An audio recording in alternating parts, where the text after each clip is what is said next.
பொண்ணு என்ன பண்றா? பிகாம் எம்காம் முடிச்சுட்டு அதே காலேஜில் ஒர்க் பண்ணுறாங்க. ஒர்க் பண்றா. அவளுக்கு கல்யாணத்துக்கு பார்க்க ஆரம்பிச்சு 25 வயசுமா. என் பொண்ணு எல்லாமே ரெடி பண்ணோம்மா. கல்யாணம் வீடு எல்லாம் வால்ட்ரு பண்ணி எல்லாமே ரெடி பண்ணிட்டு இருந்தோம். கல்யாணத்துக்கு ஏற்பாடு பண்ணிட்டு இருந்தோம். இப்போ இந்த இதனால இப்போ கல்யாணமே வேணாம்னு சொல்லி பொறுமையா பண்ணட்டும். அவ மைண்ட் மேட்ட தேத்திக்கிட்டு பண்ணட்டும். அவசரப்படாதீங்க. இது இப்படி நடந்ததுங்கிறதுக்காக அவ வாழ்க்கை நின்றுடக்கூடாது. உங்க பையன் வாழ்க்கை நின்றுடக்கூடாது. உங்களுக்கு இன்னும் 2 பசங்க இருக்காங்க. நீங்க ஏதாவது கவுன்சிலிங் எடுத்துக்கிட்டீங்களா? உங்க 4 பேருக்குமே கவுன்சிலிங் தேவை. நான் எடுத்தாச்சு, இவங்க எடுத்தாச்சு, அவங்கெல்லாம் அதெல்லாம் வரமாட்டாங்க.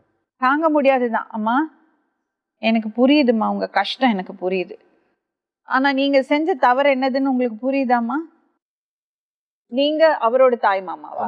தாய் மாமா. சொல்லுங்க சொல்லுங்க. இவ்வளோ நடந்தும் அவங்க நல்லா இருக்காங்க. ஆனா இவங்க தான் தினம் தினம் தினம் செத்து என்ன போனது இவங்க குழந்தையாச்சே. என் பையன் பெரிய பேத்தி தோல் மேல செத்துட்டு சாவத்து கட்டியே தர சொல்லும்.